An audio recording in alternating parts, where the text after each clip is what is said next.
Good afternoon po. Good afternoon po, ma'am. Okay. Section. Okay. So, bali may isesend po ako sa inyo na link. Yan, kikipila po ako. Yun po yun para sa ating pong groupings and also yung pagpropose ng topic. Okay? Wait lang. Isesend ko po sa inyo. Nawala po yung link ko. Nakapag-search na ba kayo ng mga topic nyo?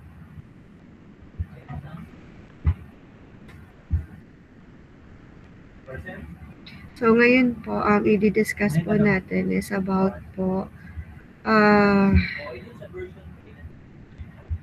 sa guidelines for the design project. Wait lang.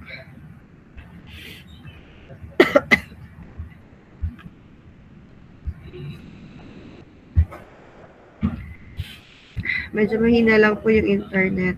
So, hindi pa siya mag-update.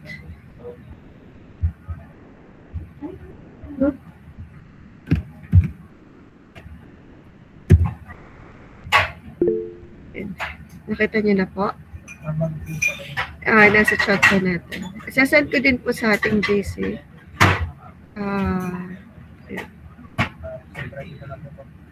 Bakit po tayo ay, ang nakalagay po ditong attendance ay 40, 49, 47 lang tayo sa klase. Ang dami natin. Meron pa ba dito nag-enroll kanina? May bagong enroll po? Yes po. Yes, Mariel? Ma'am, naka-enroll ko lang po kanina. Naka-enroll mo lang kanina. Bakit ang dami na? Opo. Kasi Okay, so bali madadag. Yes po? Sorry? Hello? Hindi ko masyadong marinig in.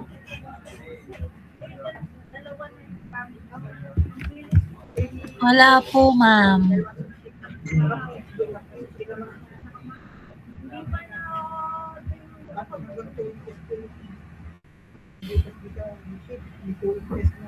Okay, so bali may madadagdag na po sa ating klase. So since kayo po ay, titingnan ko lang sa portal ha kung ilan na kayo.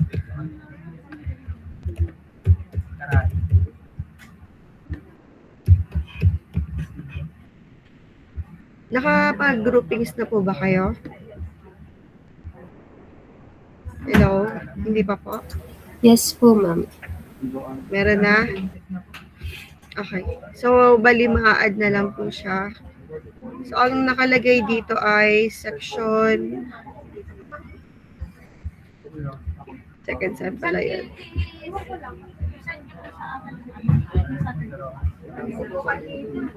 Yan, section 6 po ay 48 students na po. So, therefore, isa na lang po yung 6. So, bali 7 na po yung 6 na po yung 7. Tapos, isa na lang po yung 6 ang members.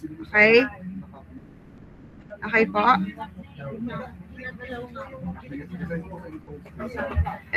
So, makikipill up naman po ako ng ating pong Google Sheet para makita ko din po yung yung ating pong mga groupings. And if ever po na meron na po kayong ipapa-approve na topic, so paki-fill up na din po para mas maaga po. So, mas madali pong matcha-checkan. Okay?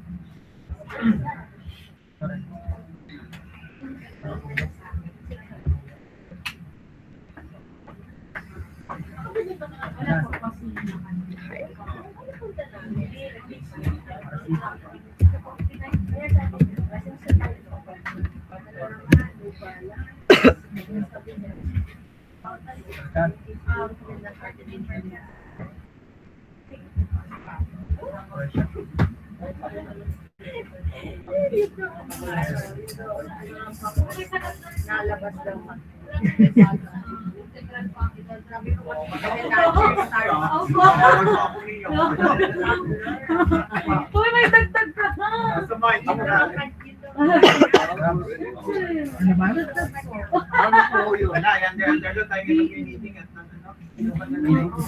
Busy ka? Opo. 31 pa yun. Ay, sige na. Okay lang yung mga 31. Hindi, ay, ito na nga ang prep na rin si ano. Kapag ko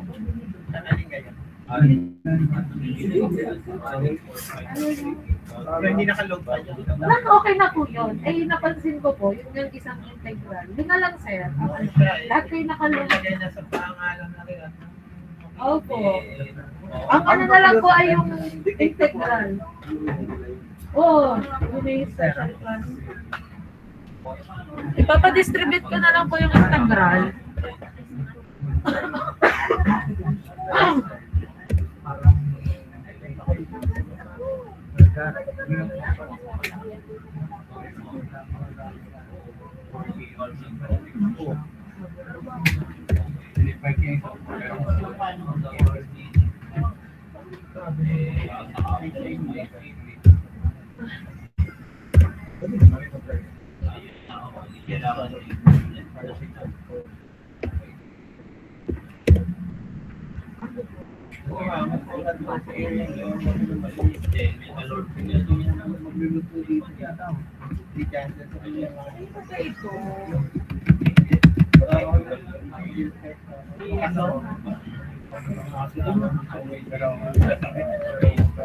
Yung pinakalutoon, yung magluluto. Yung pinapinapos sa pagkakas. Dahil siya yung gano'n balik niya.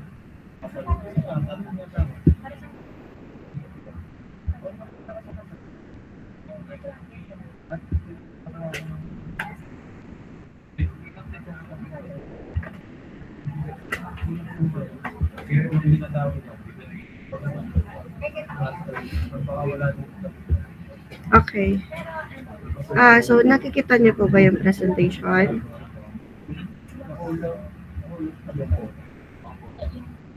Okay. So bali ito po yung ating magiging design guidelines po for the design project. Naririnig niyo ba ako ng ayos? Pasensya na at medyo pa rin po. Inubo pa kasi ako at sinisipon. Okay. So, bibigyan naman po ito kayo ng copy po per group na po yung pagbibigay ko ng copy. So, hard copy po ang ibibigay natin para maging maging guide nyo. So, habang nagagawa ko po kayo ng ating design project. Okay. So, sa unang part lang naman po, nakalagay po dito is about intro or yung importance po ng gagawin natin na capstone design project. So, dito po natin i-apply lahat ng natutunan natin.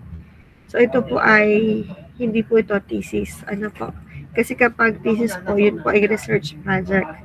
Ito po ay parang technical project po. So, more on computations po tayo at saka yung drawings.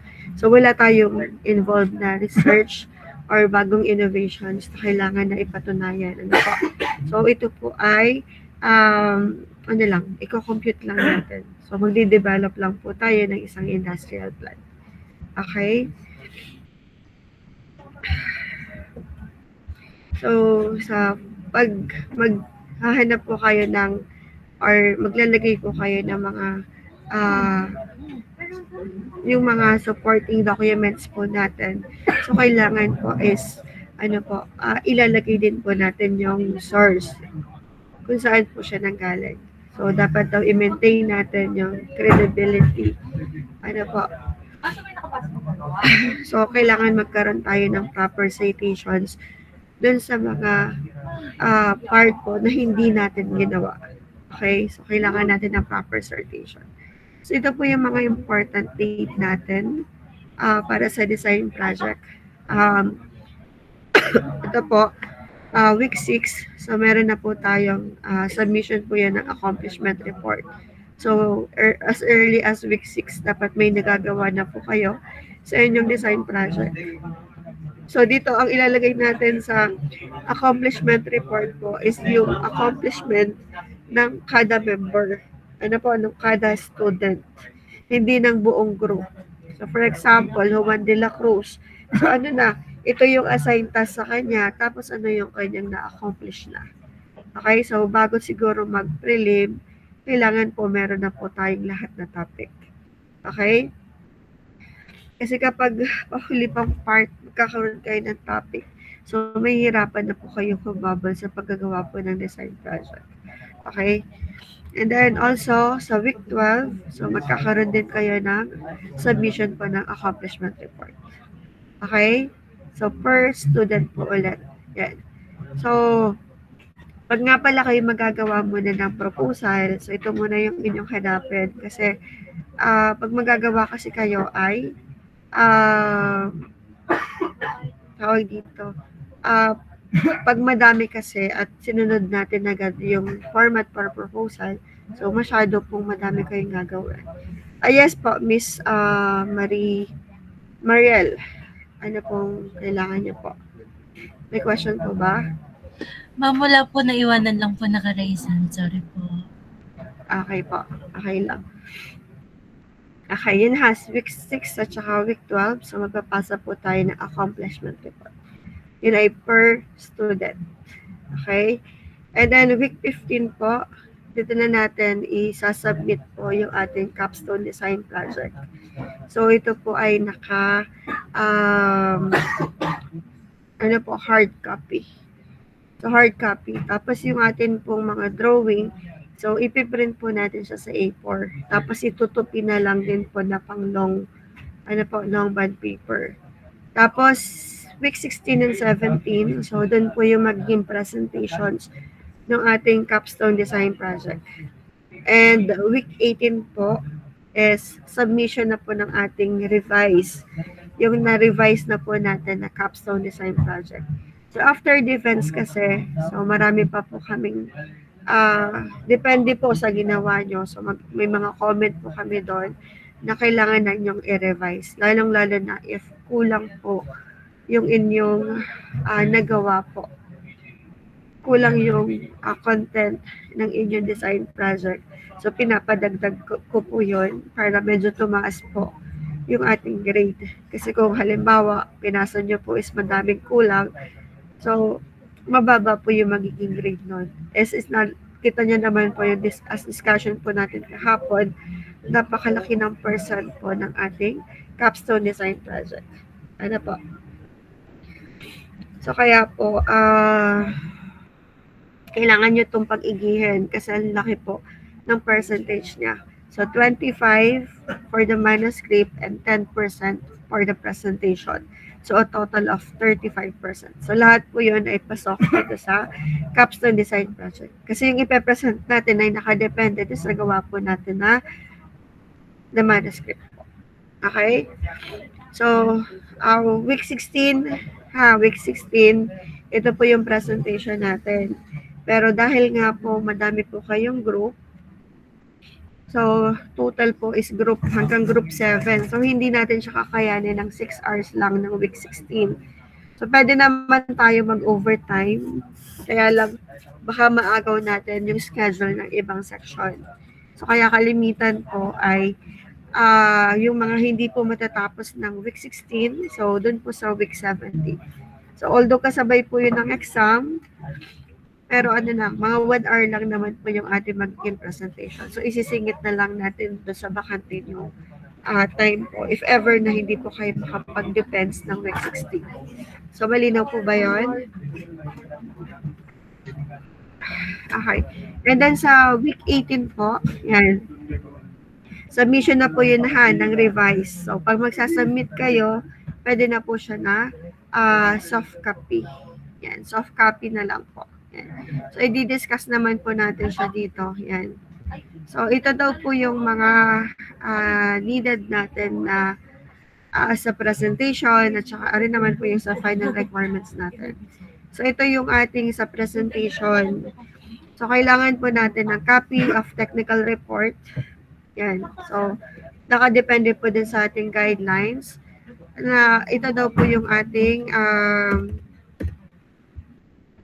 ito po yung ating ano po, magiging size po ng bond paper. So 8.5 by 13. Hard copy ha, yung ibibigay natin, isasubmit natin ng week 15. Tapos week 18 naman po ay soft copy na lang. Okay? So kasi ang hirap magbasa po kapag soft copy po, lalong-lalo na po pag defense. Hindi natin masusulatan agad ng ating comment. Okay, so long bond paper ha, baka naman pagdating ng dulo, pag nagpasa po sa akin ng technical report or yung ating manuscript, naka-short na naman. Yan, nakalagay na dito ha, 8.5 by 13. So, yun, dapat magsasanay tayo na sumusunod tayo sa instructions. Ano po? So, wag na tayo maging pasaway. Ano po? And then, ang font size po niya is 12. Tapos, ang kanyang format po, ang font niya, font style natin is Times New Roman po. So, Times New Roman, tapos font size po ay 12. And then, sabi dito, except for table and attachment. So, pwedeng iba po. Iba po yung ating maging size po ng attachment at saka ng table. So, ang table kasi pwede po siya as ano po, minimum na po ay 10. 10 po yung size. And it's up to you po kung gusto nyo gawin 12 or 11 or 10. Ang attachment kasi ganun din. So, pwedeng sa attachment po ay mas maliit din po na size ang gamitin natin. Ano, lalong-lalo na kapag sobrang dami po ng computation do sa attachment. So, pwede po natin hindi na maging 12 po yung ating font size. Ano po? Kapag attachment, attachment. Pero yung mismong manuscript natin, yung chapter 1 to 13 yata yun. So, siya ay font size po niya is 12. At saka, maliban po sa table. And then, ang line spacing po niya is 1.5. And then, yung margin po natin is 1 inch. Yan. Naintindihan po. Okay. So, for the mechanical plan, so, meron po kaming ibibigay po sa inyo na template for the CAD para sa doon nyo po ilalagay yung inyong design. And then the last one po ay presentation of materials. So, kailangan po ready po kayo sa mechanical plan. So, igawin nyo na po siyang PDF. Yan. So, PDF po, nakakompile po siya as PDF. Yan. During the presentation Tapos, ang final requirement po natin, so sa week 18 po yon. So, technical report po ay soft copy na lang. So, isi-save nyo po yung ating technical report ng docs format o kaya naman po, at saka po PDF. And ang nakalagay so dalawa po yung gagamitin natin, PDF at saka yung docs po. So, ito, nakalagay po dito ay through Google Drive. Kaya lang, minsan kasi nahihirapan akong mag-check kapag through Google Drive. So, pwede naman po through Google Drive. Pero magbibigay din po kayo sa akin na nakalagay po sa USB. Tapos, isasalin po sa aking external and then kunin nyo na po agad yung USB. Yan. So, wag nyo kalimutan kuhanin po yung USB kasi yung ibang student, hindi na po kinukuha yung USB, natatambak lang naman po dito. Ay, hindi ko naman magagamit yung lahat. Ano po. So, kaya po pagka-copy ko, so, kunin nyo na agad yung USB para hindi na dumami dito yung USB. Ano po. And then, yung ating mechanical plan, isasama din po yan. Ito yung mga ipapasa natin soft copy, PDF at saka docs. Mechanical plan, isasama na din po doon sa drive at saka sa USB na naka-CAD format at saka PDF format. So, yung iba, sinabi ko na nasama-sama na po sa isang PDF file lahat ng mechanical plan. Pero ang ginagawa, isa-isa pa rin po. Yan. Sobrang trabaho po ng pag sinave po natin ng isang drawing po ay isang PDF. Ang hirap balikan. Iko-close mo, tapos i-open. Sa batala kapag nakalagay na po siya sa isang PDF, so matitingnan ko na siya ng dire-diretso. Naintindihan ka po? Okay. And then yung number 3 po, so ilalagay din po yung ating PowerPoint presentation. So nilalagay din natin sa drive at saka po sa USB. So USB po at saka sa drive. So yung iba naman kasi kapag sobrang laki po ng files, kapag Google Drive lang po, kailangan pa rin natin siya na i-download kasi hindi siya makikita. Saka minsan hindi po agad siya naglo-load. Medyo matagal po makita. So magtatagal tayo sa checking, kaya po mas maganda kung meron tayong USB and then yan. Pero huwag kakalimutan na kuhanin ng USB ha. Okay? And then number 4 po, if kaya nyo, so pwede po kayo mag-provide ng walkthrough. Yan. So ito po is optional. Yan. Okay lang po na wala pong walkthrough. Yun nga lang po, yung may mga walkthrough po, meron po siyang additional points. Yan na po. May additional points po kapag may walkthrough. Siyempre, nag-effort ka sa walkthrough. Alangan hindi natin lagyan yan ng points. Ano po? So since optional yan, so additional points po ang ilalagay natin. Ano po? And then the last one, huwag niyo kakalimutan po na magkaroon ng peer evaluations. Sorry po ay hindi na through Google Form ha. Kasi nahirapan ako pag Google Form. So pwedeng may isisend na lang po sa inyo ako na file na pipilaban natin po for the peer evaluations. Yan. So sa peer evaluations po, nakaranas na ba kayo mag-peer evaluation?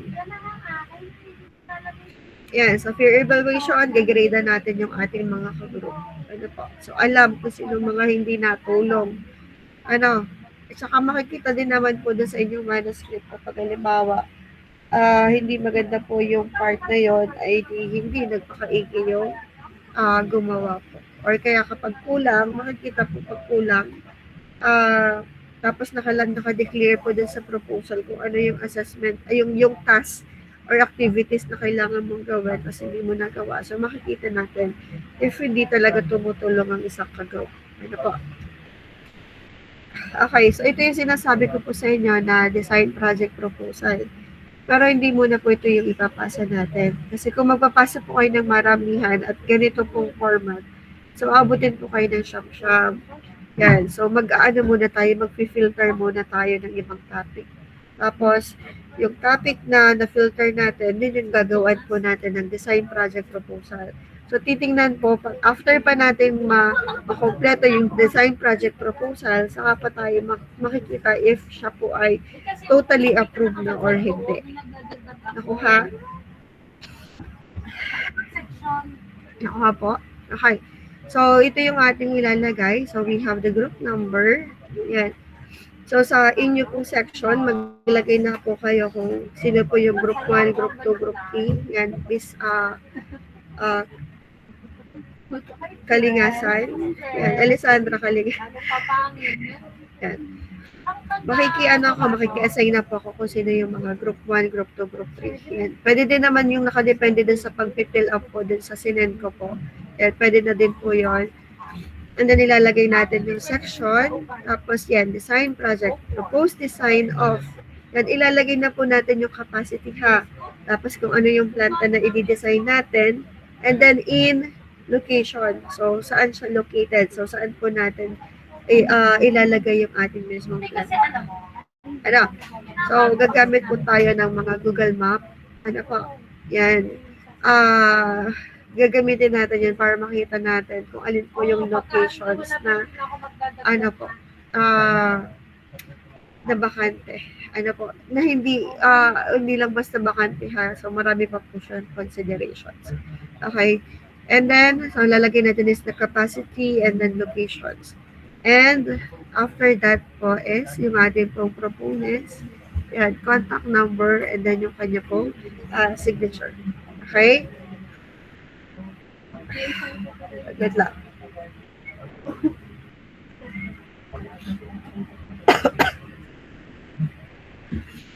Okay. Yan. So, okay. Kaya po sinabi ko sa inyo na wag muna itong gawin natin.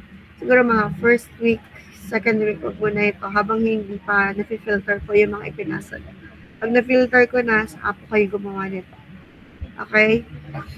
So, ito po yung mga laman po ng ating design project proposal. So, first po is the background of the project. So, kailangan natin dito ng overview about sa project.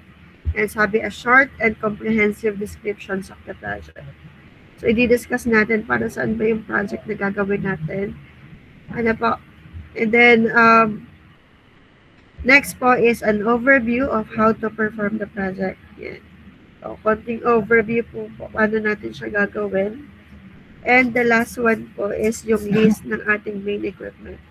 So, di ba, sa ipopropose niyo po, meron po tayong different processes involved para makagawa tayo ng isang industrial plant. So, ilalagay niyo po doon yung mga main equipments, yung ating pinaka-equipments po sa kada processes. And then, i-discuss niyo po kung para saan yung mga yun. So, ano yung gagawin niya. Parang naiiyak na ako sa aking boses. And then, number 2 po is we have the design strategy. So, dito naman po, i-describe natin yung approach natin to this project. Paano ba yung approach natin sa paggagawa ng project na to? And if ever po na meron po kayong mga subsystem or additional subsystem, so ilalagay din natin. If meron po tayo gagamitin ng mga spatial sensor, yan. May mga additional po tayo na mechanical components, so ilalagay din po natin. I-discuss po natin dito kung paano yung ating magiging design approach. So paano tayo magdi-design. Yan. And then, yan. Now, ang sunod po ay magko-consider din po tayo ng design alternatives. So, magkagawa po tayo ng design alternatives. Diba? Design option 1, design option 2, design option 3. And then, after po nun, so, ilalagay natin kung paano natin siya evaluate. So, kung meron tayong 3 design options, so, ano yung gagawin natin para makapamili tayo ng best option. Okay?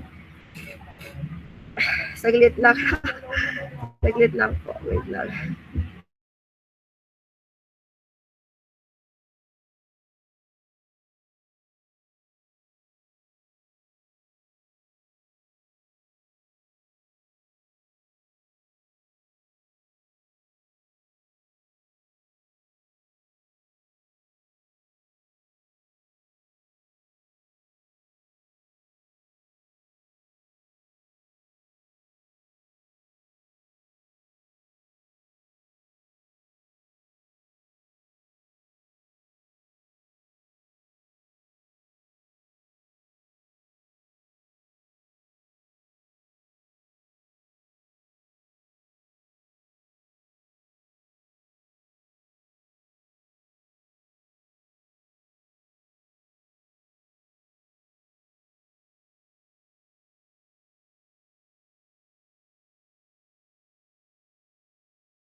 Yan, okay po. So, pasensya na.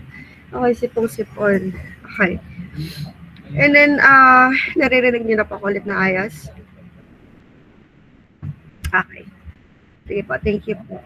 And then, di ba kanina po is about alternatives. So, after po natin na ano po ng alternatives, so ano pa yung mga design options na gagawin natin, ang sunod naman is magagawa po tayo ng block diagram or process diagram. So, dapat makikita po natin yung process flow niya, kung ano yung sunod-sunod na process ng ating yung kada options. So, alin mong part doon ng ating papalitan. So, bakit nagkaroon ng different options tayo? So, ipapakita po natin siya sa process flow diagram. Okay? And then, ang number 3 po, ito yung dito na po makikita natin kung sino yung member na hindi tumutulong. Kasi dito po sa number 3 is contribution and schedule of each team member. So makikita natin kapag hindi nagawa yung part na yon, ibig sabihin hindi nagawa si ganito. Ano po? So we have po, yan, for example po, yan, meron tayo dito na proponents. Halimbawa si Mariel. Si Mariel yung una ko nakita dito. Si Mariel, so ano yung ano po, system or components na assign sa kanya? Halimbawa, ang kanya ay dryer. Halimbawa, yung kanyang dryer. So, siya po yung gagawa ng siya po yung magkakaroon ng, siya yung magdi-design ng isang dryer. So, it's either po i-design nyo yun or titingnan nyo po sa brochure kung alin ang pwede nating mabili na dryer. And then, yung kanyang corresponding din po na material handling sa part na yon. So, doon na din po natin siya i-assign. Paano yung pagpasok at paglabas doon sa ating dryer.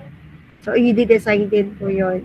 So, ikaw magpe-prepare po, Mariel, ng design calculation nun. And then, ikaw din na magpe-prepare ng mechanical plan. At saka po yung detailing ng ating kada components. Okay, so depende po sa components nyo po, system components, yung mapapa-assign po sa inyo. Yan.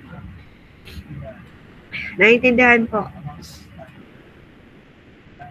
So, lahat po ay magdi-design, magdi-drawing ha, at saka yung magkaano na detailing.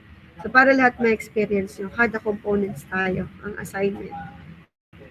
So pag halimbawa, hindi nagawa po yung isang components, ay hindi tuloy-tuloy yung ating process. So, may kulang tayo na components, okay? Yan, kapag hindi nagawa ang inyong ka-group. Yan. So, kapag ganyan po, maapektuhan din po yung isang group. Pero makikita natin talaga kung sino hindi nagagawa po. Kasi dun ba sa accomplishment natin, makikita natin kung sino ba yung nagko-comply na po. So, sa assign niya na components, titingnan natin kung ilang percent na ba yung nagawa niya. Or meron na ba siyang nagawa. So, ang magbibigay ng percentage na yung ating mga leaders. Po? So, kada group, meron po tayong kanya-kanyang leaders po. So, yung pinaka-head po ng ating project. Okay? Naintindihan? And then, sunod naman po ay schedule naman po. Ito po yung example lang po ha. So, schedule siya. So, ito yung example natin. So, ilalagay nyo dito ano ba yung sunod-sunod natin na activity na gagawin natin. So, nakadepende po yun. So, paano natin i-perform yung project. So, ano yung sunod-sunod natin na gagawin. Po. And may nakalagay po dyan kung kanino siya assign. Sinong assign sa kanya. Po. Yan. So, mas maganda per process po. So, kada process po yan. Tapos, dito, sa week 6 po, yan, week 6. So, submission po yun, ang accomplishment report. Tapos, week 12, submission. And then, sa week 12 din po, yan. So, nandito na yung consolidations po ng ating design. So, di ba, hiwa-hiwalay po natin siya na gagawin. Pero yung iba po kasi nakadepende kung ano yung i-compute nyo na yung mas balance natin para alam na po nung sunod na process kung ano yung magiging capacity niya. Kasi nakadepende po din sa unang process kung ano yung lalabas. Kaya kailangan, na-compute na natin. Yes po. Wala? Okay.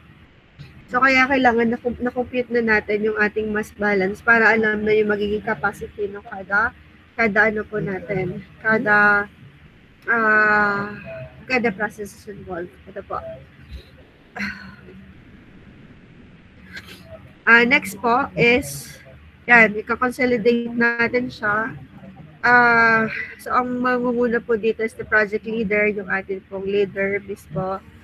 Tapos, week 14 po ay review po and finalization. So, i-finish din natin. Titignan natin kung ano pa ba yung mga kulang natin. And then, week 15 po, submission. 16, yan, presentation. Tapos, week 17 po ay revision. And then, week 18 po ay submissions na po natin. Ng revised copy. Okay? And then, the last po, para sa proposal pa lang to ng title. So, plan of action. So, ilalagay natin. So, ilalagay natin dito kung ano yung mga tasks na kakailanganin natin in order to implement po yung ating design strategy. So, i-base nyo po siya dito sa ating pong schedule at saka po dito sa ating contributions. ano po, nakadepende din sa contribution yung maging schedule natin.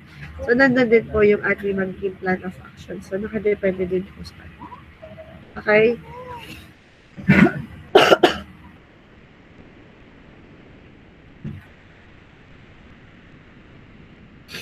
Okay, next po. Ito na yung mismong gagawin natin. So, kapag approve na yung topic mo, kapag sinabing pwede ka na mag-start ng design project mo, so ito na yung gagawin natin. So, we have po, ilan bang chapter to? Hanggang chapter 11, chapter ano lang tayo, hanggang chapter 10. Kasi yung 11 po ay lesson learned na. So, pwede na ito. Tapos, references. And then, the last one po is appendices. Ito po yung mga laman po. So, sobrang dami po nito. Kaya sabi ko sa inyo, mas magandang maaga makapagpasa para mas maaga makapagsimula. Kasi ang dami po dito. Tapos may mga other subject pa po kayo. Baka magkasabay-sabay po sa dulo. Yan. At maubusan na kayo ng time matulog. Kaya po. Kaya agad maaga po, gawin na natin ito. Okay? So, for the capstone design project, ito po yung magiging format natin. Ito po yung ibibigay nyo sa akin during the submissions po ng ating design project. Okay? So, una po, we have the cover page. Yan. So, kailangan sa cover page po, meron po siyang title of the project, student name, anong university, at saka po yung date. So, yung iba po, ay naglalagay po sila ng picture nung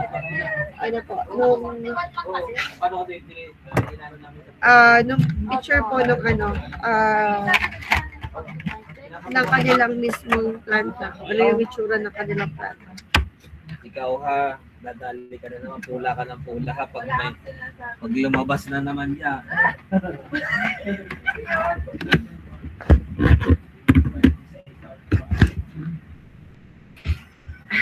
Okay? Tapos, meron tayong ilalagay po na cover letter. Yan, ang cover letter po is naka-address po yun sa amin. For example, ako yung iyong client. And then, ini-introduce mo o kaya naman po ay sinasabi mo na natapos niyo na yung project and ready na siya for the presentation.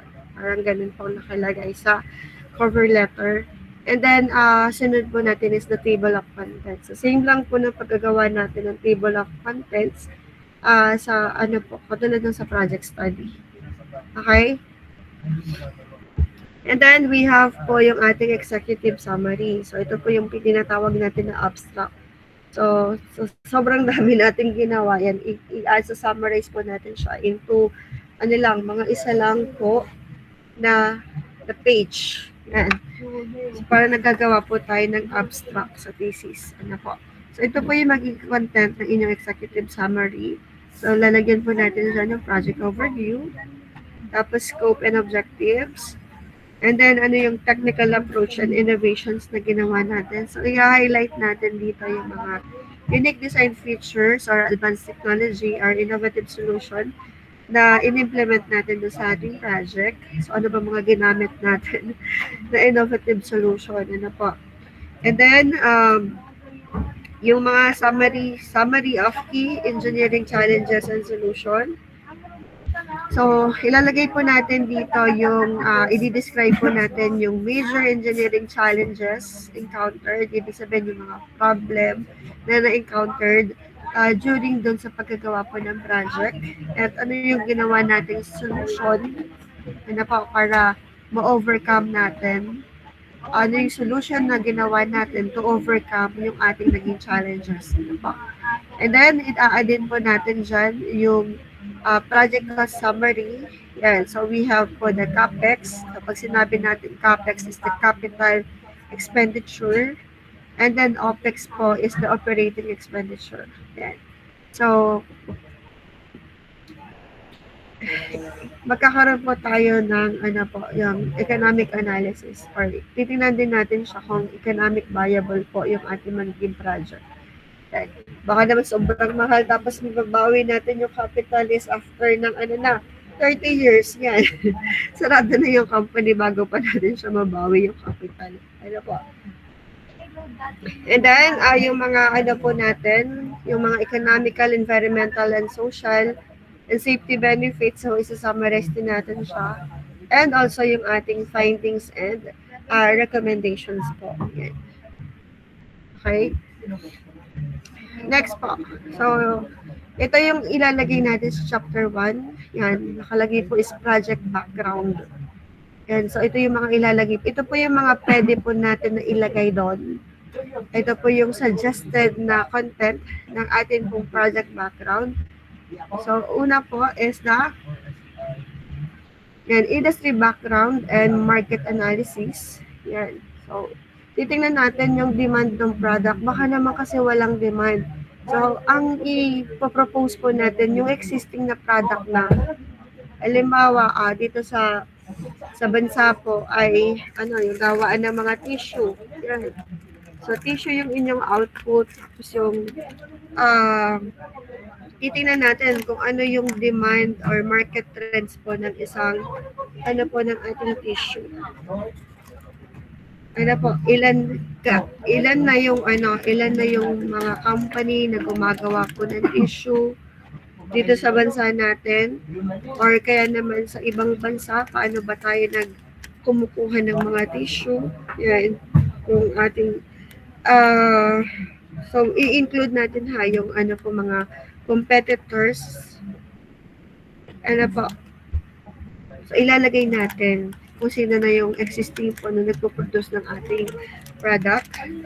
Tapos, magkaroon po tayo ng demand forecast. Yan. So, titignan natin, based dun sa market trends niya. So, ano yung mga sa susunod na year, gaano nakalaki yung magiging po niya, demand. Yan. Kasi future po yung pinag-uusapan natin. And then, yung next natin is yung mga regulatory, yung mga permit, ano ba yung rules and regulations? Kasi every municipality, ganun po, nagkakaroon po sila ng iba-ibang regulations. So, meron pwedeng hindi magtayo ng ganito dito sa lugar na to dahil ganito yung kanilang regulations. Yan. So, tingnan natin, before tayo pumili ng halimbawa ng lugar na kung saan natin siya itatayo. So, dapat ay nag-confirm siya din sa mga regulations. Wala siyang nababalan ng mga rules and regulations po. And then, mas madali po yung permit na paggagawa. And dapat ay environmental compliance po. So, alamin natin dapat kung ano yung kanyang mga environmental compliance requirements. And then, sunod po natin is yung mga possible po na alternative technologies na pwede natin i-execute or gamitin din po sa ating project. Okay? And then after po nun, so ito po yung parang pinaka-introductions talaga niya. Ang sunod naman po is the project justifications. Yan. So bakit kailangan nating i-pursue yung project na to? Ano bang mapapala natin kung tayo magtatayo ng ganta? And also, ano yung objectives ng ating project? Diba? Yan. So ito po yung mga nakalagay po dyan na possible po na pwede nyo pong ilagay. Yan. Dynamic rationale. Yan. And its potential profitability. So, siya ba ikikita? Yan. So, kikita ba siya? Tapos, yung mga strategic alignment. Yan. Tapos, competitive advantage. Yan. Sabi dito, explain how the project will help the client or owner gain a competitive advantage in the market. And then, yung mga sabi dito ay i-discuss lang po natin yung mga potential alternative solutions. And then the last one po is parang sa thesis po yung scope and limitations of the study. So, yan po yung project scope and boundaries. So, hanggang saan lang po yung ating project? Ano po? Hanggang saan lang yung gagawin natin? Ano po? And the next po, yan, chapter 2. So, we have the site analysis and infrastructure. Hindi mo sinakaso. Hindi naman binalitaan mo yung huli na. Yan. So, site analysis po and infrastructure. So, dito po sa chapter na to, so doon natin ilalagay kung paano tayo nag-select ng ating land locations. So, bakit yun yung napili natin? So, ito po yung mga pwede po natin ilagay sa chapter 2. Yan, site selection and evaluation. So, you need to explain po, yan, ano ba yung site selection process natin. Paano ba tayo mamimili ng site na, yan, plant locations po. So, titingnan po natin yung kanyang environmental impact. Magkakaroon tayo ng environmental impact assessment. Tapos, magkakaroon din tayo ng site suitability. And also, yung mga zoning and permit. So, kailangan alamin natin yung mga necessary zoning and permit doon sa locations na yan. Siyempre, kailangan din natin ng site characterization. So, kailangan alam natin yung kanyang topography, yan, geology, hydrology, and seismology. And baka naman siya ay may fault line, yan. Titingnan po natin siya. Baka naman yung site na yun ay masyadong bundok na bundok, yan. So, kailangan natin pong ipag-aralan po yung site. So, kasi pag bundok na bundok yan, paano yung mga transportation? So, kung halimbawa magagawa pa tayo ng daan, papunta doon, hindi ka magastos yun. So, kaya kailangan po natin ang i-determine po kung ano yung itsura ng ating lugar po na pipiliin. Tapos yung kanyang environment, magkakaroon din, pwede nyo din pong ilagay dito ang environmental impact assessment and mitigations. Yan. So, sabi dito, conduct a detailed assessment of potential environmental impact. Yan. So, in case na doon natin siya itatayo, ano ba yung magiging impact nun sa ating environment? So, magkakaroon ba siya ng land disturbance? O kaya ay sabi dito, biodiversity, water resources, mga ganun po. Maapektuhan ba yung ating mga yung mga nandun yung mga existing na nandun? Tapos, if ever po na magkaroon po ng mga environmental impacts, so paano natin siya i-mitigate? So, ano yung proposed mitigation strategies natin? Yan, para mabawasan po yung magiging environmental impact. Example dito daw po ay yung mga erosion control, or kaya naman, kailangan is meron tayong habitat preservation. Okay? After po nun, ang sunod nating ilalagay po, ano ba yung mga utilities and infrastructure na kasama po din sa design. So, paano i-design natin yung utilities and infrastructure? Okay? So, ang kasama po dito, paano yung ating power supply. Baka naman sa lugar na yun, sobrang hirap sa kuryente. Ano po? Sobrang hirap sa tubig. Tapos, yung quality ng water niya is hindi maganda. So, kailangan pa natin yun ng mga additional equipment. Ano po, kasi kailangan natin i-treat yung water kasi yung ating industrial plant, ganito yung required na water quality. Yan. So, titignan natin. Tapos yung kanyang wastewater treatment na gagawin, waste management. Paano yung magiging waste management natin doon? So, paano natin makatapon yung mga waste natin or paano natin i-reuse yung mga waste natin, ano po. Kasi hindi pwedeng after natin na mag-produce, hindi na natin alam kung saan siya dadalhin. So, kailangan meron tayong plan on how we will manage po yung mga waste natin. Ano po, during the production. Tapos yung kanyang HVAC, yan, fire protections, and also, kailangan din po natin ng mga communication system. Okay?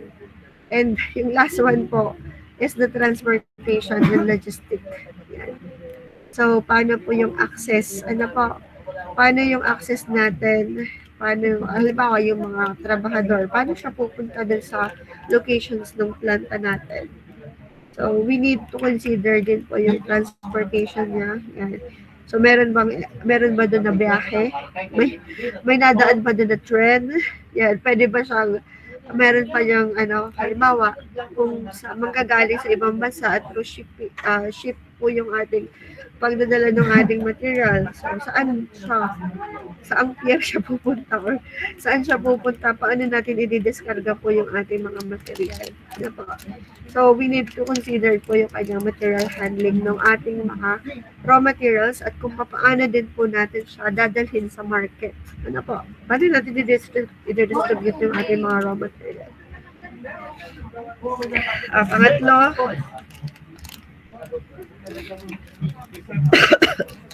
yan, chapter 3 naman. So, sa chapter 3, medyo mahaba-haba po ito. So, halos nandito po yung mga kailanganin natin. So, sa chapter 3 po is the process design and engineering. Yan. So, dito po sa chapter 3, dito na natin ilalagay yung ating mga design options. Yan. So, nakadepende po sa inyo kung ano yung options or design options na babaguhin nyo. Pwede po siya sa process, may babaguhin po tayo na process. O kaya naman daw, sabi dito, ang example po niya. So, sa option 1, ay by batch siya. Sa option 2, continuous naman. So, yan. O kaya naman, halimbawa yung mga reactor, different reactor types yung gagamitin natin. O kaya ay yung mga alternative separation method. Halimbawa, ang gagamitin natin ay through screen. Yan, yung separation method. Tapos yung iba naman ay by mas maganda yung technology. So yung parang may sensor na kung saan pag na-detect niya ng iba, so i-eject niya. So mga ganun pong tipo. Tapos yung pangalawa is technology options. Yan, depende po. So in terms naman po siya in terms of technology. Tapos number 3 is the equipment option. So pwede po nating palipalitan. 3 options po na magkakaiba po ng equipments na ginamit. Okay? So mamimili kayo sa process na yon. Sa mga process involved, alin doon yung mga papalitan natin ng equipment. Hindi po ang design options halimbawa. Same lang ng equipment. Tapos binago lang natin na kung ilan yung number ng ilan yung number of equipments. Kasi yung equipments na rin, hindi lang siya isa. Pwede po siya na madami po na equipments.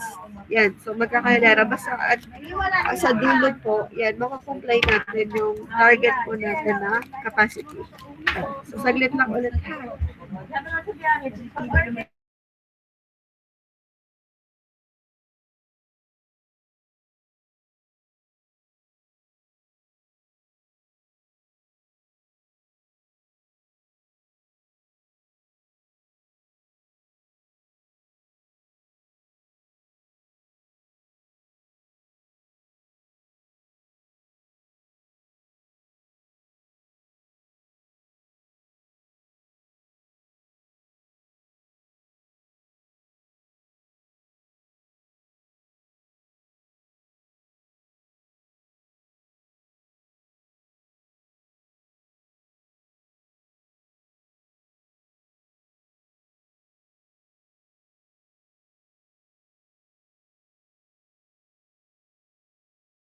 Okay, so pasensya na po.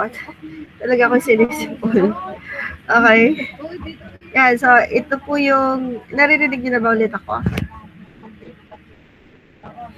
Okay, yan. So yung equipment options ha, so pwede nating iba-ibahin na types, halimbawa ng heat exchangers.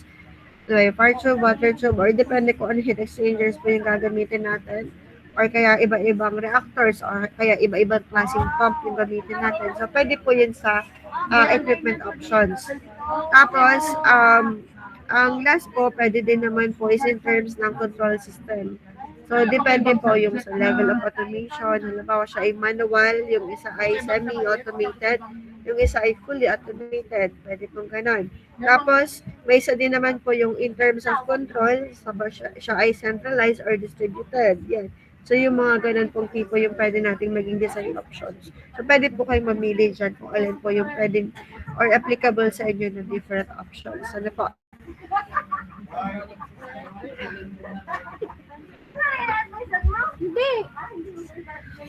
Next po, yan, design trade-off. So, ito po, dito po tayo gagawa ng criteria kung paano po natin pipiliin itong mga options natin. So, paano tayo pipili sa kanya?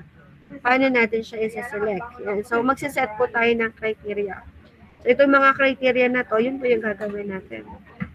So, for example po, in terms ng cost, performance, safety, environment, impact, or yung kanyang sustainability. So, titingnan natin yung mga criteria na yon.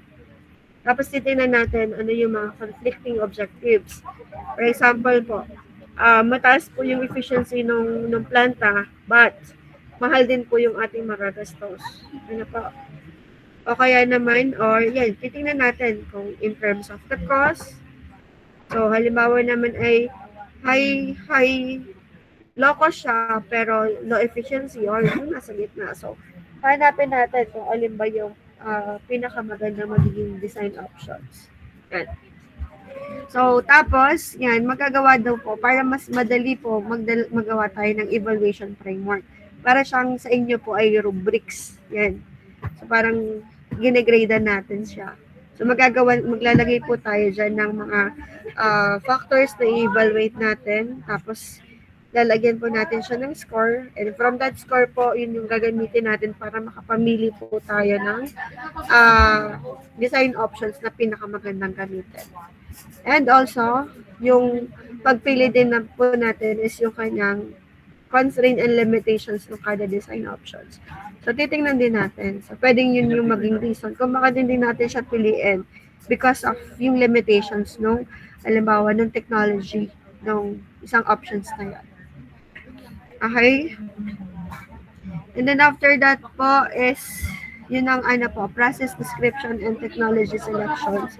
Sorry din, doon talaga tayo mamimili. Ari kasi dito, gagawin muna natin kung paano tayo mamimili. So, dito na, pipiliin na po natin. So, nakadepende po siya sa process flow diagram. Tapos yung kanyang, ilalagay po natin dito yung ating, mass and energy balances po. So, sa process flow diagram po, yung tatlong design options po, dapat meron po tayong process flow diagram.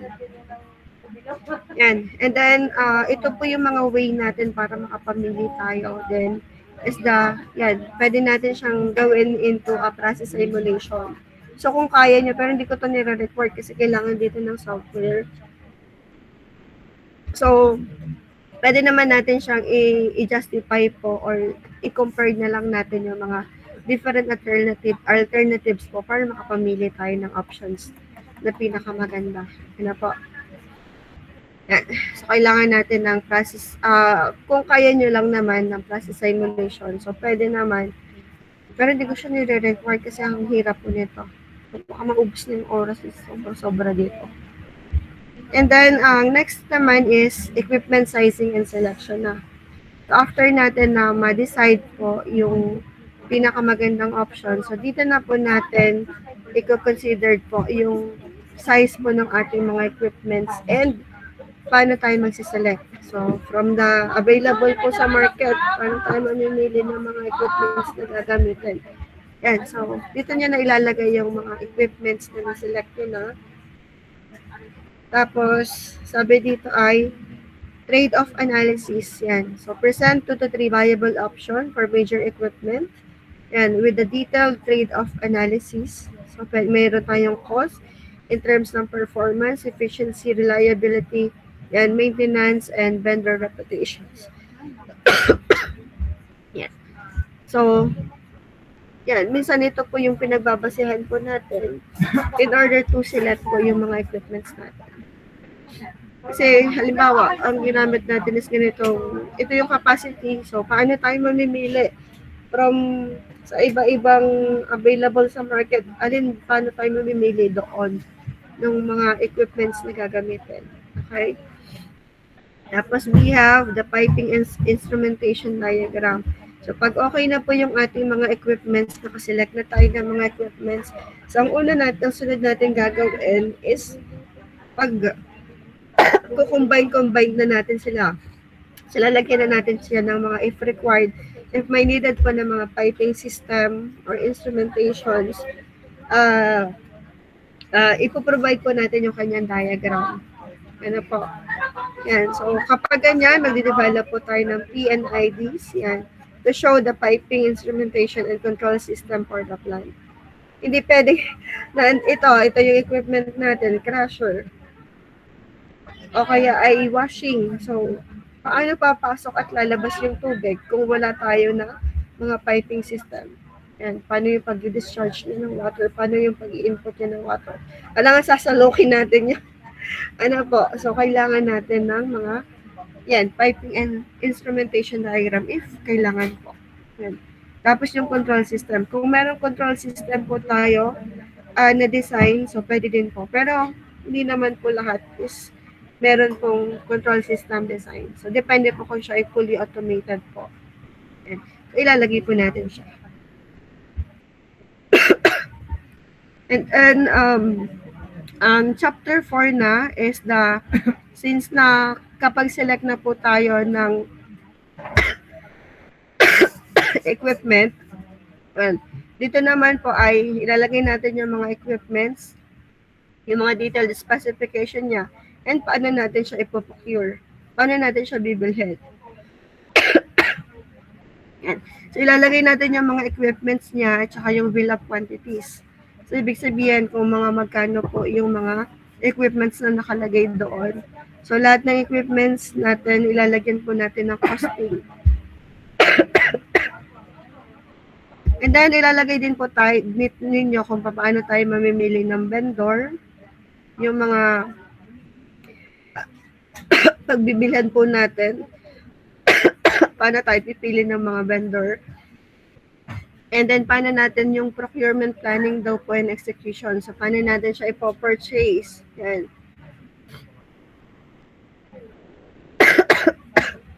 Yan, paano yung negotiations natin.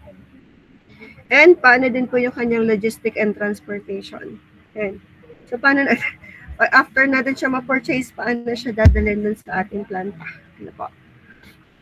And then, yung mga pahuling na po, ito po ay more on, plan. Plan na lang siya. So, more on discussion lang po ito. So, una muna is project management. Yan. Paano daw po yung project execution strategy natin? Yan. Paano yung construction? Yan. Paano kapag production na siya? Yan. Tapos project control, so paano natin i-monitor yung mga progress. So, parang essay na po itong part na to. So, di-discuss lang natin, ipapaliwanag na lang natin kung paano siya gagawin. And also, paano yung project communication and reporting. Okay? So, sa 6 naman, paano naman yung ating construction execution plan. So, yun, discussion lang din po ulit yan. So, di-discuss natin yung about dito. Paano yung sequence ng construction? So, ano yung sunod-sunod na gagawin po during the construction? And, halimbawa, matatapag natapos ito, pag 50% na nagawa na to, so mag-start na tayo sa second phase ng construction. Hindi naman po ito, dire-diretso natin siya, sabay-sabay na ginagawa. So, meron yung kada phase po. Ano po? So, may sequence kung paano po siya i-construct. So, ito yung discussion lang naman since hindi naman ito natin gagawin.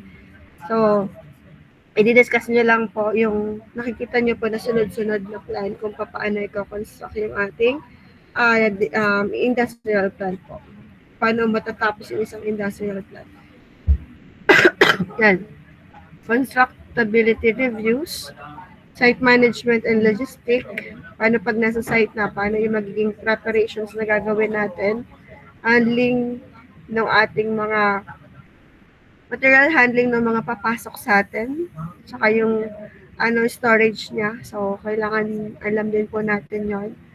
And then, quality control and assurance. Yan. Paano natin, i-discuss nyo lang to. I-discuss nyo lang kung paano natin ma-ensure yung quality ng pagtatayo po ng ating planta. Safety, tapos yung kanyang mga environmental compliance. And then yung 7 po is, din po, ganun din. I-discuss lang din natin. So, i-discuss natin dito kung paano yung magiging testing, and commissioning na mangyayari. So, paano natin iti-test yung ating mga equipment, at paano natin makikita. Paano yung mga training po ng ating mga magiging mga trabahador doon, and lahat po. Paano yung mga magiging troubleshooting. Yan. Tapos, sa chapter 8 po, yan, ilalagay natin yung operation and maintenance plan. So, plan lang po ulit to. I-discuss lang po natin. At ito po yung mga suggested po na ilalagay niyo po dito. Paano yung operational manual and procedure? Ito po yung kada system. Ano yung standard operating procedure po natin? Yan, ano yung emergency procedure in terms of emergency? Paano po? And a maintenance schedule. So, kailan lagi magme-maintenance? Itong equipment na to, kailan natin siya i-maintenance? And yung mga ganun po. Yan. So, spare parts management, training and operator qualification, yan, operability and maintainability po ng ating magiging planta.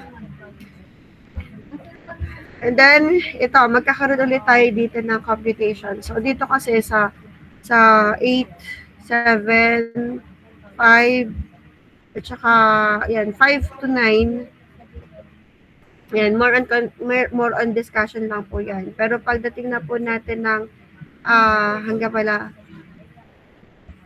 sorry po, 5 to 8 po, yan, more on discussion na yan. Pero pagdating po natin ng economic analysis and financial justification, so may computation na ulit tayo dito. Ito yung ating pong cost analysis. So, ito po yung mga suggested po na laman ng ating chapter 9. So, ilalagay natin dito yung ating capital expenditure estimation. Yan, magkano ba yung magagastos natin para makapagawa tayo ng isang planta. Then, magkano magagastos operational naman, magkano yung magagastos natin during the operation. So, kasama dito yung raw material na gagamitin, yung mga utilities natin, labor, yan, maintenance, and also yung ating mga environmental compliance costs. Kasi meron tayong mga wastewater treatment na nilalagay. Meron din po tayong mga air pollution control, at saka yung mga waste management po natin. Ayan. So, tapos ay financial modeling. Ayan. Kailan ilalagay natin dito yung mga cash flow analysis natin, yan. Net present value, internal rate of return, payback period, return of investment. So, kailan natin siya mababawi? Katulad yung sinabi ko, baka 30 years pa bago natin mabawi yung capital. So hindi pwedeng ganun. Kasi baka sira na yung company or sarado na yung company bago pa natin mabawi yung capital. So, lugi po. Yan. So, yan po ha. Tapos, safety environmental impact assessment. So, ilalagay po natin siya dito. Yan, safety risk assessment. Tapos, environmental impact assessment. Yan, waste management and pollution control. So, paano natin siya gagawin? And safety and environmental management plan. So, dito po yung, yan, yung mga plan natin. Para po din sa mga compliance po. Yan. Compliance sa mga permit, tapos yung mga emergency response plan. Yan, hindi pwedeng wala tayo pong plan for the emergency. Paano pag bigla nagkalindol, tapos nagkabaha, yan, kung ano-ano pa yung mga, nagkaroon ng mga bomb threat. So, nagkaroon ng sunog. So, paano natin siya gagawin? So, nakapalagay dapat yung plan. And then, ang next po natin, 11 po is the lesson learned. Ano yung natutunan nyo during po dun sa paggagawa po ng ating design project. Yan. Lesson learned and post-project review. Tapos, challenges and solution. Ano yung mga encounter nyo na challenges and paano nyo siya nagawa ng paraan na masolusyonan. And then, ano pa yung mga areas for improvement sa inyong part or sa project na ginawa nyo. And the best practices po. Yan. So, meron ba kayong best practices? Yan. And then, ang sunod po natin ay references. Yan. Ang citation style na gagamitin natin ay APA, ha? APA. Yan. So, meron naman po sa online po na nakakapagawa na po ng citation, ng referencing. So, maglalagay lang kayo. Minsan, PDF, pwede nang magawa siya ng from PDF, magawa na siya ng citations, di ba? So, marami na tayong magagamit ng mga mga ganon. para mas mapadali yung ating buhay. Ano po. And then, sa 13, ang ilalagay po natin ay appendices. Yan. So, appendices po, maglalagay po tayo ng appendices natin. So, ito po yung mga supporting documents natin. So, hindi po ito isasama dun sa pauna. So, ari po yung detailed calculations. Yan, yung detailed calculations natin sa appendices po natin siya ilalagay. So, dun sa during the discussion is yung mga mga major calculations lang ilalagay natin doon. Tapos, ang equipment catalog, if ever po na yung ating pong equipments is galing po sa market, yan, or sa kung saan pong company na kung saan sila yung nagagawa na po ng mga ganong equipment, so kukunin nyo po yung catalog at i-attach nyo po siya. Ilalagay nyo po siya sa appendices. And then, sunod ay yung 3D modeling and land layout. Yan, so, kaya sabi ko sa inyo, gagamitin po kayo ng mga SolidWorks. Yan, so ilalagay natin yung equipment arrangement and ayan, naka 3D model po yun. Okay? Tapos yung ating plant layout din. Tapos yung ating mga drawing and mechanical plan. So, ari po yung mga pwede nyo po maging guide kung paano nyo ipepresent po yung ating mga drawings and mechanical plans. Yan. So, una po ay general equipments and arrangement drawing. Yung sunod-sunod na position po ng ating mga equipments. Yan. Tapos, detailed mechanical plans drawing. So, sa kada equipments po, meron po tayo mga mechanical plan. Yan. Specialized view, kung meron naman po. Utilities and infrastructure. So, ilalagay din po natin. And drawing convention. Maglalagay din po tayo ng mga, drawing conventions. Yan, may mga symbol po na nakalagay siya. Okay? Naintindihan ka po. So, kada group, bibigyan po natin ng copy ng guidelines na po. And, for the presentation guidelines, so sabi dito, ito daw po yung, pag magpe-present na, so ito po yung mga kakailanganin po natin. Yan. So, ito yan, content and structure. So, kapag magpe-present po, ito yung mga ilalagay natin sa presentation. So, introduction. Yan. So, ilalagay natin dito yung capture attention immediately, striking visual or impactful statistics. Yan. Halimbawa, yung mga ganun po ilalagay natin. Project overview, and then yung team introduction. Yan. So, sa part po ng introduction po yun. Sa scope naman ay the problem statement, objectives, at saka yung mga major constraint po. Yan, budget, allocation, regulations. Sunod ay design highlights. So, ito yung sa design na po natin. Paano tayo namili ng ating design options. So, ipapakita niyo po yung mga different options and then ano yung mga naging po nyo, considerations po in choosing those dun sa design options natin. Sunod ay economic justifications. And the last one po is yung conclusions natin. So, pag sa visual po, kailangan po ay clear, concise, at direct support the key messages. So, konti lang. Mas, sabi dito, less is more. Mas maganda po yung fewer slides pero impactful po kung ano yung nakikita natin. So, nandun na lahat ng informations na needed natin. Ano po? Tapos ay, focus on key data. So, mas maganda mga papakita din po natin is yung mga graph, charts, or if may simulations po tayo na ginawa, so yun, yung mga importante po ang ilalagay natin. So, delivery and persuasiveness po. So, dapat sabi, concise and engaging, speak clearly and concisely, maintaining a good pace and engaging the audience. Yan. Passion and confidence. Ano po yung mga gigradean natin during the presentation po. Tapos meron tayong magiging Q&A po. Yan. So, ang Q&A natin ay nakadepende po kung paano ka sasagot. So, kalimitan po yun ay individual po na grading. Ano po?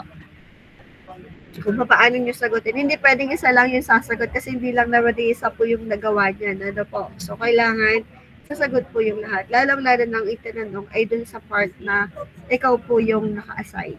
Ano po? Yan. Time management.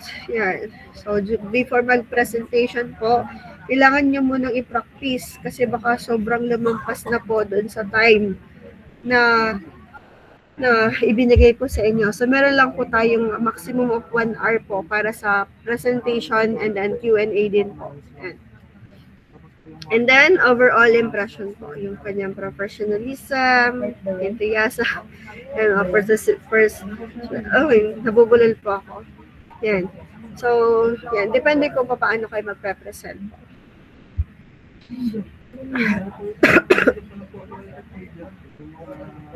And then, this one po is the rubrics na gagamitin natin para po sa pag-grade sa inyo. Sorry po, evaluation rubrics natin, yan, designs, project and scope, so yun po ay 5%. Site and selection and analysis of 5%. Design options and trade-off, 10%. Process design and technology na ginamit natin, 10%. And design calculations po is 10%. Kaya lang po more than 100 po ito. Kaya tayo na lang po mag-a-adjust. So, i-recomplete ko na lang po. And equipment selections and specification, 10% din po siya. Plant layout and material handling, 15%. Tapos yung utilities and infrastructure po is 5%. Yan, safety environmental is 10%. Tapos economic analysis po ay 5%. Yan. Mas malapit sa design. Tapos ito pong number 11, yun na po is, arin na po yung para sa ano natin, presentations na. Yan. Presentations na po ito. So, we have po 10, yan, 10% po. So, pero ngayon po, ihiwalay na natin itong part na to. So, madadagdagan po rin. So, yan, 10% po. Yan, depende din po kung paano natin i-present po. Kailangan kasi kompleto din itong part na to. Clarity and organization ng ating presentation. Tapos visual communication. Tapos delivery and persuasiveness and Q&A presentation. So, may iba po yung percentage po nito. Ayusin ko na lang po before ko po sa inyo ibigay. Okay? So, meron po ba kayong tanong? Hello? So hanggang dyan po yung ating discussion po about sa ating pong design project. So if ever po na meron kayong questions, so marami pala po time para dyan. Okay?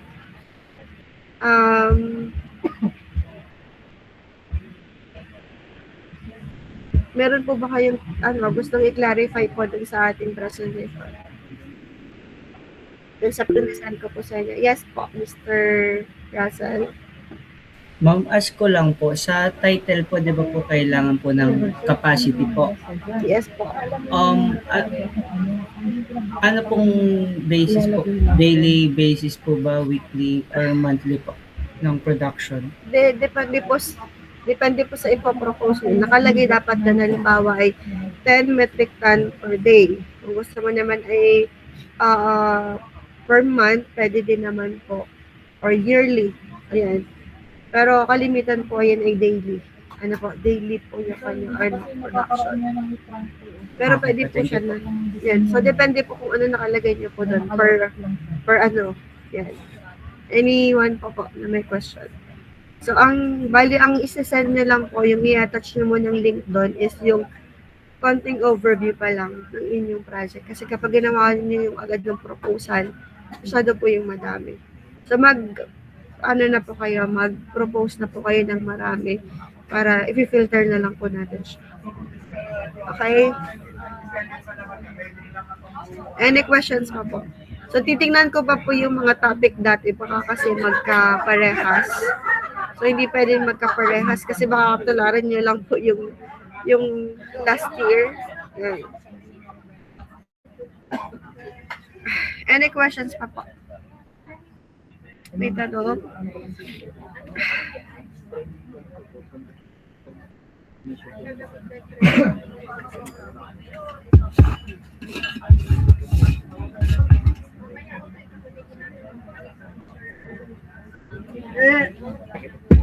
Wala na po bang tanong?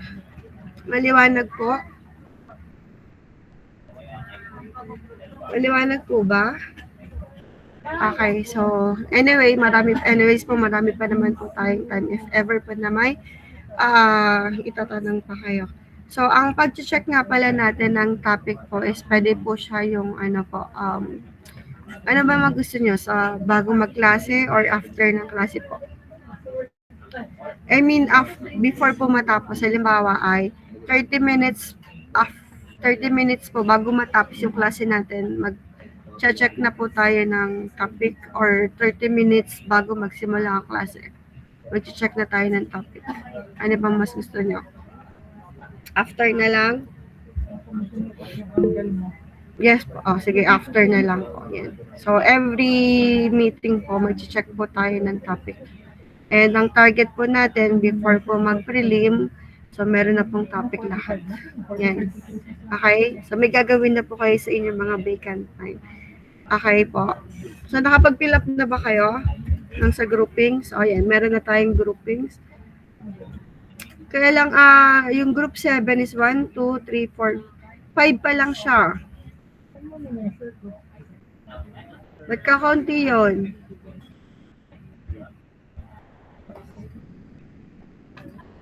And isa-send ko po sa inyo yung list po ng sa O6, yan, para po malaman natin kung sino pa yung kulang. Ano po? Isa-send ko na lang po dito sa ating group chat. Okay po? Okay? Yes po. Kasi Just excuse daw po, kung okay lang daw po kayang mahingi po ang mga list po ng mga naging topic na po before para pag magse-search po ng panibagong topic ay hindi na po siya, baka po magkadalo po ganun. sige, hanapin ko po. Titingnan ko po kung Much saan ko na. po. Yan, titingnan ko po kung saan ko po nailagay. Yan, hanapin ko pa po yung list niya. Sige, sige. Isend ko na lang sa inyo kapag nahanap ko po siya. So wait lang ha, kukunin ko lang po yung listing natin kasi kulang, kukunti po yung nasa baba. Kawawa naman.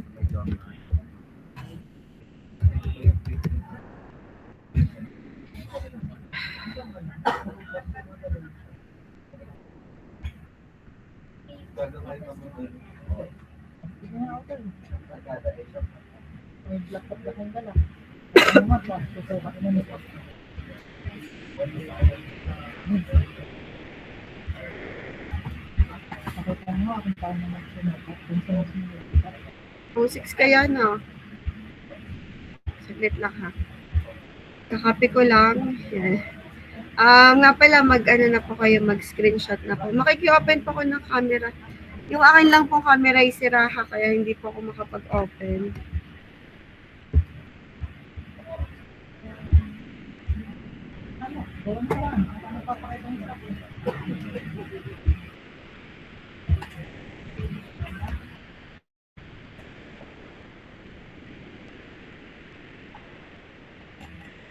Saglit lang po. Yan, sino po mag-screenshot po? Sino pwede mag-screenshot? Sino nag-screenshot po kahapon? Yan, sige po. Thank you, Mr. Dave. Hindi kasi kita dito, may plus 9. Kawawa naman yung 9. Hindi ko alam po sinong 9. Pero anyway, ano naman po, kompleto. 49 po yung lahat na nag-join. 48 kayo tapos ako. So, kompleto naman po yung attendance natin. Nag-send na lang po. Yan. Thank you so much po. Yan. Bali, isasend ko na lang po sa GC po yung ating list po. Yan. Kinukuha ko pa lang po sa portal. And then, paki-check na lang po kung sino pa po yung kulang. Ano po. Yan. Sige po. Any questions pa po? May tanong pa po ba?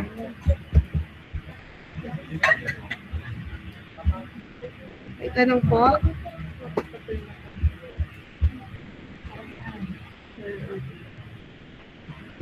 May tanong pa po?